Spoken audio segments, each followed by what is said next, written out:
If you've ever wondered what you should be paying the clinicians in your cash-based healthcare practice or what you should be offering prospective employees during the interview process, you are not alone. And I'm telling you, there are huge mistakes that are very commonly made. And in this video, I'm going to clear up the whole topic for you, but especially make sure that you don't make the most common mistake that can be threatening the life of your business. And I've actually seen practice owners go both ways in common mistake of what they pay, of whether they overpay and they dangerously squeeze their profit margins, or they underpay or offer too little and then they can't be competitive at attracting and retaining top talent. So in this video, you're going to learn the difference between what you could pay and what you should pay and why that's important and vital to know that difference and utilize it in your decision-making process. The non-financial or non-salary value adds that a position in your cash-based practice has that most traditional healthcare practices that deal with insurance do not have, and how you can utilize those value adds to lower the amount that you have to financially pay and still attract top talent. You'll learn the 3 most common compensation or payment options that cash-based practices utilize these days. And you're going to learn that huge mistake that practice owners make when they're calculating what they pay to their clinicians based on the rate that they have for their cash pay appointments. It's a big mistake. And if you ever plan on or do offer memberships, packages, or ever going to use Facebook ads or any kind of paid advertising, or even discounted first visits to get people in the door, any of those things, you really, really have to hear what you're going to learn in the end of this video.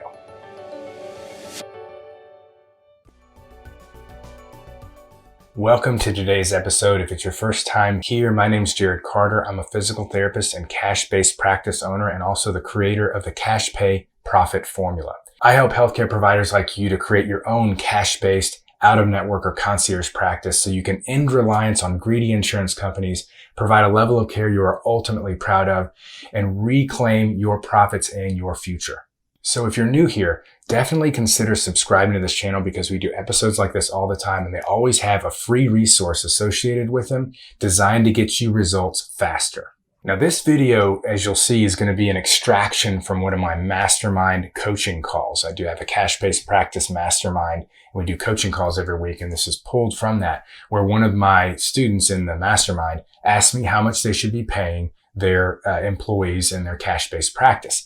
And one of the things that's not in the extraction, but I'm going to cover it right now, is a clever way to find out what actually motivates, what factors or motivations are most important to your employees or to your prospective employee that you're looking at offering a job. And that is absolutely key because as entrepreneurs and employers, we often kind of have the idea that the only factor or one of the only factors or the most important factor is money.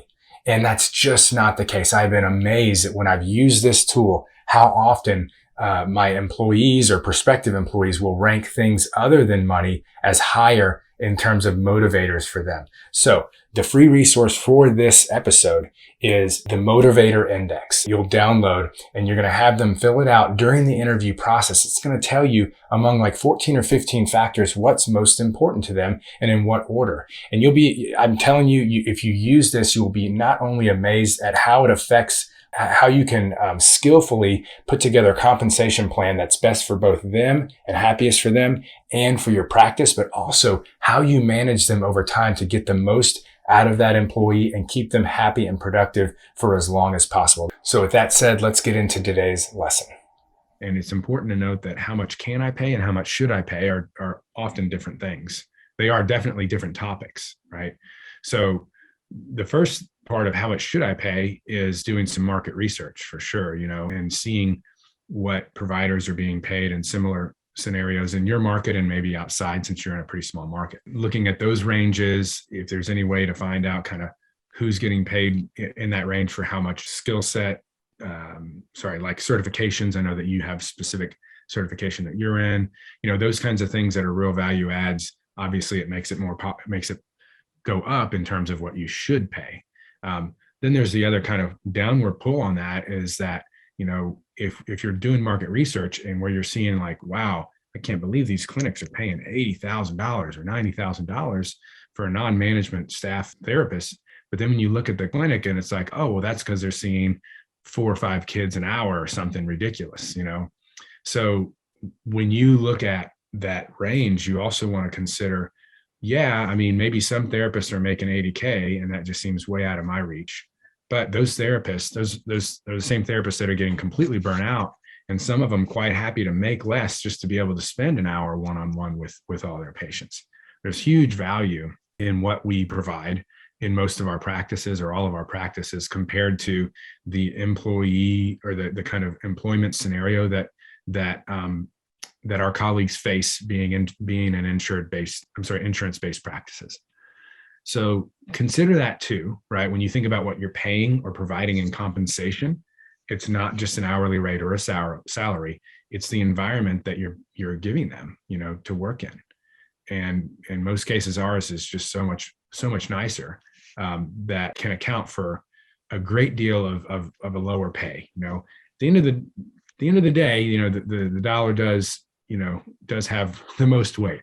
I'll say that, but there is some level of value that you can place on that, and you don't have to pay as much as the pops and the huge clinics seeing 1 million patients, because they have the revenue to do it.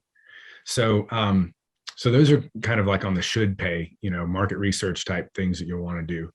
And then could pay is also associated to that, but you can it's going to also adjust based on what you charge.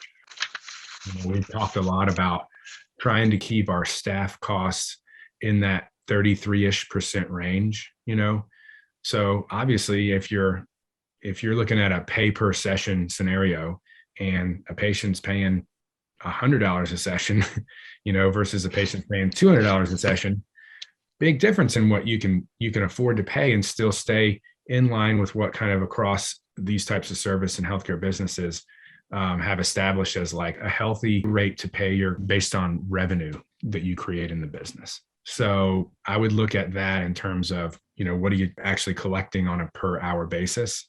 And, then it makes it easy math if you're going to just pay them straight up on here, I'm paying you on a per session basis. If you're not seeing a kid, then you're not making money.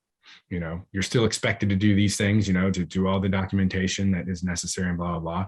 Or maybe it's like you've got a base rate of, when you're just doing documentation or any marketing stuff, it's $18 an hour. But when you're seeing a kid, it's $55 an hour, right?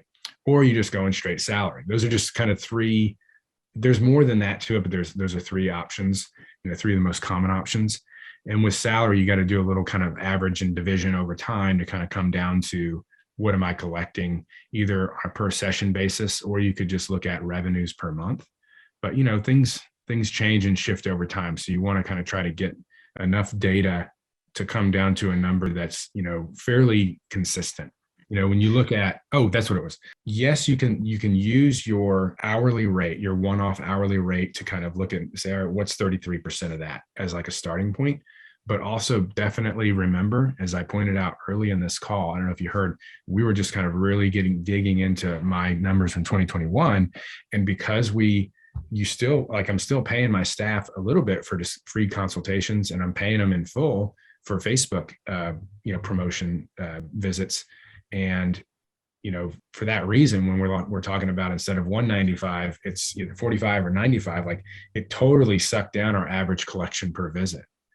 It increased our patient numbers, and if we can get better about converting into full plans of care, I mean, it'll be a really good move. But that's something to consider is if you're doing like packages or memberships, or you're doing a lot of promotions. I know you're not, but for others who are doing these things, and you're looking at adding staff and you're asking the same question, what can I afford to pay a really quality staff member without squeezing my margins too much?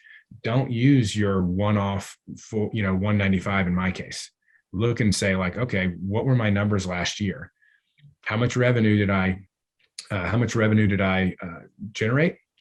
And how many patient visits did I have, including the free ones, if you're paying staff for those, or if you're going to pay staff for those?